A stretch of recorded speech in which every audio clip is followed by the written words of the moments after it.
Yo, what's going on YouTube? This is your boy D Wayne bringing you yet another YouTube video at this time. So we got a Labrynth deck profile for you guys today. Now you guys already know we're pretty much post Darkwing Blast, and Labrynth got some new support in the form of Lady Labrynth of the Silver Castle. This card is so good. But anyway, yeah, as you guys know, Labrynth is a pretty much trap heavy control deck type of deck, of course.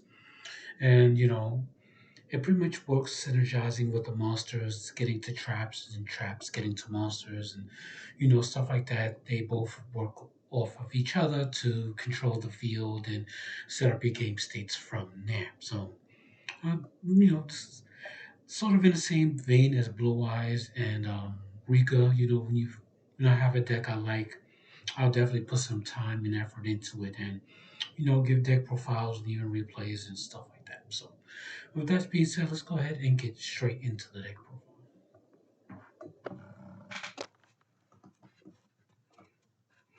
So as always, we're going to start off with the monsters.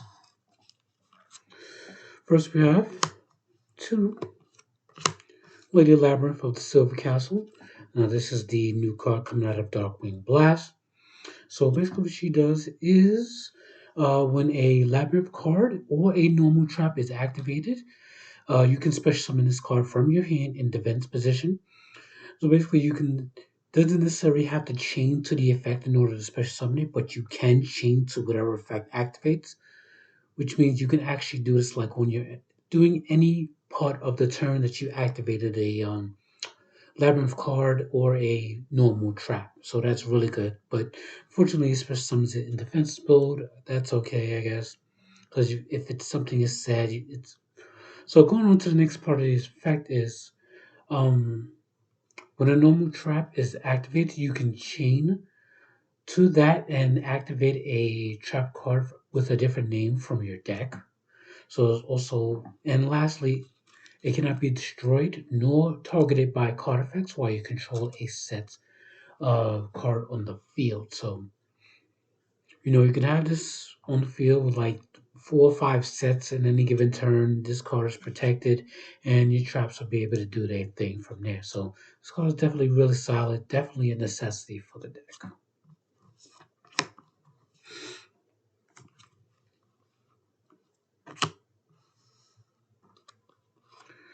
Next, we have Lady Labyrinth of the Silver Castle. Now, this is the quote unquote brick for the deck. Well, I like two because most profiles I've seen only run this as one, as they name it the brick. So, there are multiple different ways to get this on the field, but regardless if it's in your hand, graveyard, or in the deck, there are multiple ways to get this on the field. So, my own opinion, I don't consider this a brick. So, with that said, its first effect is monster effects cannot respond to your normal trap cards while she's on the field, which is amazing. So you can't. So if you activate, for example, if you activate like a Welcome Labyrinth, they can't chain an Ash Blossom to stop you from activating that because she's on the field and they can't respond to it. So nextly, two effects.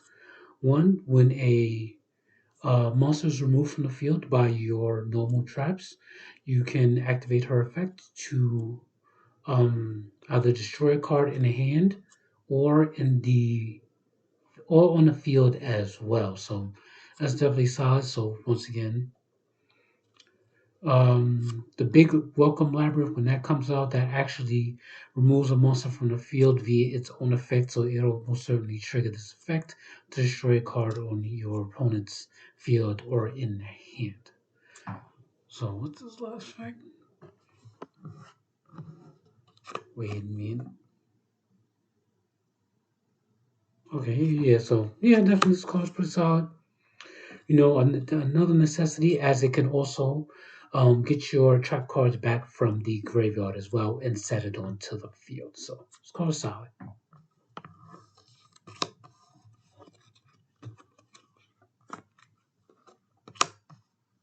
Next, we have three Ariana.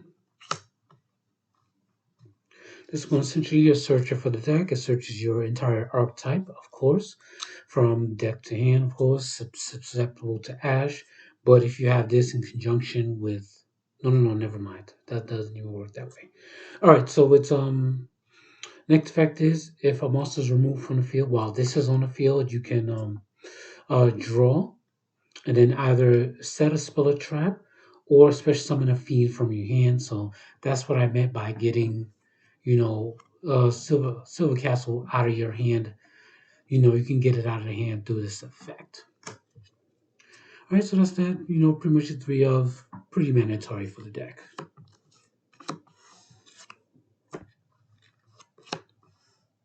Next, we have one cool clock. Now, this one, when activates, you can activate one of your set cards. One of your set traps. The turn it was set. So you can pitch this, and then any cards that were set during that turn will activate, and then you can get the varied effects to go off. I think also it has a removal effect. When something's removed from the field, this can either special summon itself or return to the hand. So it has some replayability there so that you can keep using this effect. So we have one Stovey and one Dragolier for your furniture. They both have similar effects. They can discard itself and another card in order to set a Labyrinth trap from your deck to the field. And also, when a monster is removed from the field, while these cards are in your graveyard, this one will special summon itself to the field, and this one will add itself back to the hand. Of course, both can be activated as quick effects as well, either on the field or from the hand as well. So I've thought about playing this at multiples, but since they can pretty much recur themselves, I don't think it's really necessary. Unless it's really necessary to do so. Otherwise, it's not really necessary. All right. Last but not least, for the monsters, we have Lord of Heavenly Prisons. So this one essentially protects your back row from being destroyed by card effects just by revealing the card. So, when you do that, protects your spell and traps, no lightning storm, feather dusters, stuff like that. Can destroy your stuff, which is important, as I got a big old thick stack of traps that I have here. So this is going to be very important in protecting these cards here. And also, when it's revealed and I guess you activate a spell or trap, you can special summon this card from your hand, and then you can add a spell from your deck and set it onto the field. When this card is special summoned to the field, so it has some very different implications there to, set up for plays and to protect your spell and traps. All right, that's it for all the monsters. Not a lot. I'm going to go into the spells. First, we have two of the Labyrinth. Of course, most lists are playing one. I'm liking two because it seems more often than not, one of these is getting destroyed. So I definitely need another one, because I think it's a lot more important than people give it credit for. So anyway, this what this does is it gives your welcome Labyrinth traps a added effect of popping a card non-targeting on your opponent's field. Also, when you activate a normal trap card, you can actually activate this effect to special summon a fiend from your hand or graveyard. So that is another way to get Lovely Labyrinth out of your hand and onto the field. So this card definitely has some implication in the deck. I think it's pretty necessary. All right. Next we have two Temple of the Kings. So this works in the same vein as a Cool Clock, except this a continuing spell, of course. So this one allows you to activate one trap the turn it's set, just like Cool Clock. And that's essentially what its purpose is. You can do something with Mythical Beast or Circuit, but we're not active. You're not using that part of the effect, of course. Its function is to be able to activate your set cards on a turn they were set. So yeah.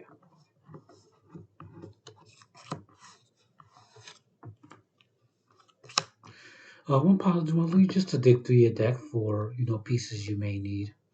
Of course, you could run stuff like extravagance and prosperity and stuff like that. But I'm not. My extra deck is not that large, so I'm just part of duality is pretty good for what I have right now. And staples, one quarter by the grave and one harpy's feather. That's the back roll. Of course, being able to set up and stop hand traps is necessary. All right, so that is it for the spells. Now to go through this stack of traps. First, you have one eradicate of epidemic virus. This card is definitely, yeah, this card is really solid. It could be really trolly, depending on what decks you're facing. If you're facing other trap heavy decks, this rapes them. If you're facing runic, which is spell heavy, of course, that'll blow them out as well. So yeah, but just in general, being able to, look at your opponent's field and hand and seeing what they got, getting information, stuff like that is also really solid. All right, next we have two terrors of the Underroot. This card is pretty solid as well, as it acts as removal while triggering your Labyrinth effects. So what this one does is it targets some card on your opponent's field and switches it with a card in your opponent's graveyard. So it'll send the card on the field to the graveyard, and then it'll set a card from your opponent's graveyard onto their field as well. So this is good when used in tactical situations like your opponent has a problematic monster that you can't get off the field through normal means. You could just send it to the graveyard and then maybe like set a monster that they don't, you know, actually need, or it could be, detrimental to them, or a spell and trap that they can't use and stuff like that. So it has some implication depending on what the game state is.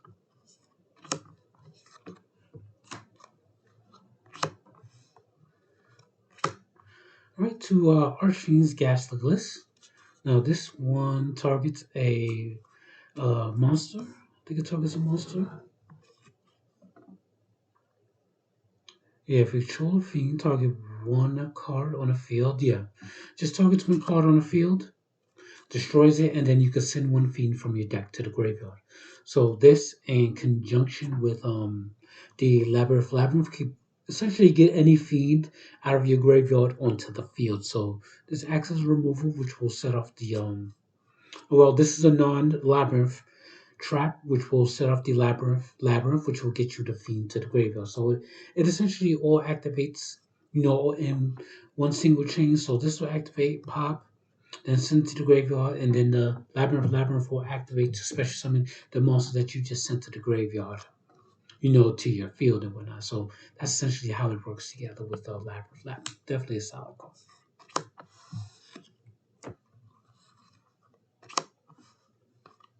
Next, we have two Dharma cannons. This one essentially, dealing with boards that you can't really break that easy. It's another board breaker kind of card. So what this does is it sends it sets all monsters on the field, and any monsters that aren't set through its effect are automatically sent to the graveyard. So like monsters that are unaffected by stuff, or even link monsters and stuff. That's essentially what this card is pretty much good in getting rid of. Yeah, so that's pretty good as well. Also, remember it sets your cards as well, so you need to be mindful of that.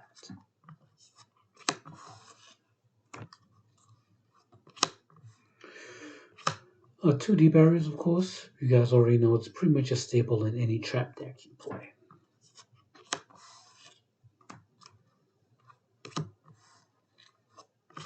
Two Ice Dragon Prisons. Dealing with decks that deal with multiple of the same type, of course, as it special summons the type, and then you banish two of the same type on the field. On your field and on the opponent's field as well. So that's essentially how it works. Of course, you can recycle this with Lady Labyrinth and continue shenanigans from there.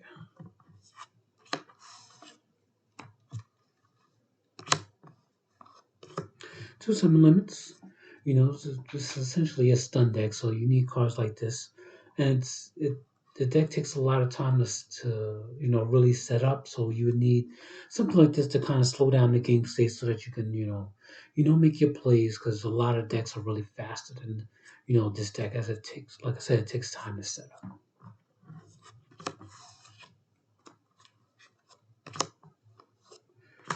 Two dogmatic punishments. Of course, being a +2 when sending your Intest to the graveyard, targets a monster, pops it, Intest, and Intest will pop another card on the field. So yeah, pretty good.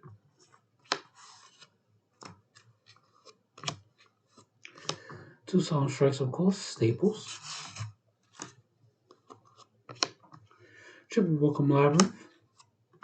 We already know you gotta run your welcome labyrinth. Definitely the best card until we get big welcome labyrinth. Then this will definitely change the dynamic up. But you can still essentially run both of them anyway, as they're both really good cards. Yeah.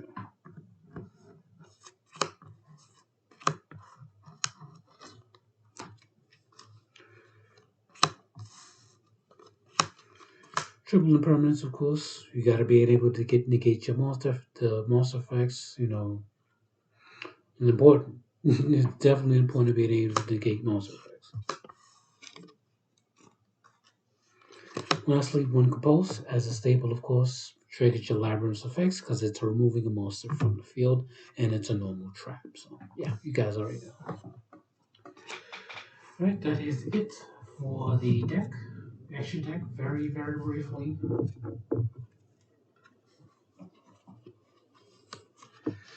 Two tests for your Dogmatica targets, of course, and two Muckrakers. So I already spoke about Intis. You guys already know how that works. Muckrakers, they require two Fiends, or two Darks, including a Fiend. Yeah, it's two effect monsters. So it can protect your Fiends by tributing a Fiend on the field. You can tribute herself, of course. Also, you can discard a card, especially summon a fiend from your graveyard. So that's actually pretty good as well. Protection and being able to recur your fiends is actually pretty good. You can get your Lady Labyrinth out of the graveyard and stuff like that. It's just another way to being able to use her. Alright, so simple enough. That's that. That is the extra deck. We have some side deck options. Let's see. Let me show you guys what I got. Basically, if you want to be extra toxic, you run a Vanity's Fiend to stop your opponent from doing anything. Just in case, you want to run some extras, another Stogie and Chandragalier if you want to run some extras. Chaos Hunter, dealing with banished heavy decks. Runic I think this would be pretty good for Runic as well, but they do have a spell that negates effects. But if they don't have that one, this will stop them from banishing your cards from your deck. So it's pretty solid. So if you want to go to backjack route, you can also go to backjack route as well, with wanting two copies, just in case I ever want to do that. Triple Forbidden Grave. This is obviously for the tier element Ishizu thing, tier 0 broken nonsense. You gotta have your tech ready. Also, I have and the Anubis is coming in the mail as well, so I'm definitely getting ready for that matchup when I play at locals and stuff.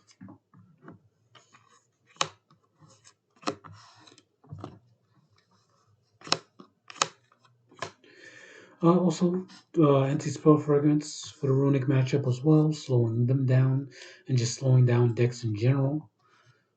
Because they have to set their spells, of course. That's essentially how that works.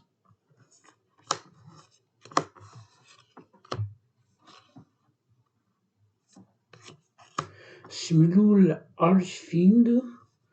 So this one works where dimensional barrier doesn't work, because this actually covers the covers links as well. It covers links, but it doesn't cover pendulums. D barrier covers pendulum, but doesn't cover links. So it's kind of a weird dynamic there. So you have to choose which one you want to use depending on the matchup, of course. So essentially, if they have one of the other extra deck summons, they can't summon another one of that same type. So they would have to, if they link summon, you activate this, they can't link summon again. They would have to do something else. So that's essentially how it works here. Oh, and unlike D-Barrier, this doesn't negate any effects. It just stops them from summoning another of the same extra deck type of monster. That's how that works. And lastly, we have one Phoenix Wing Blast for more removal. Discard a card, essentially remove a monster from the field and trigger any of your Labrynth effects. Alright, so that is it for the deck profile. That is side deck, main, and extra deck. Of course, hope you guys enjoyed. Of course, let me know what you guys think of Labyrinth in the comments below, of course. And of course, I'll definitely get back to you guys on it. Alright, so I will leave that at that. So I'll be bringing you guys more videos in the meantime. But until then, peace. YouTube.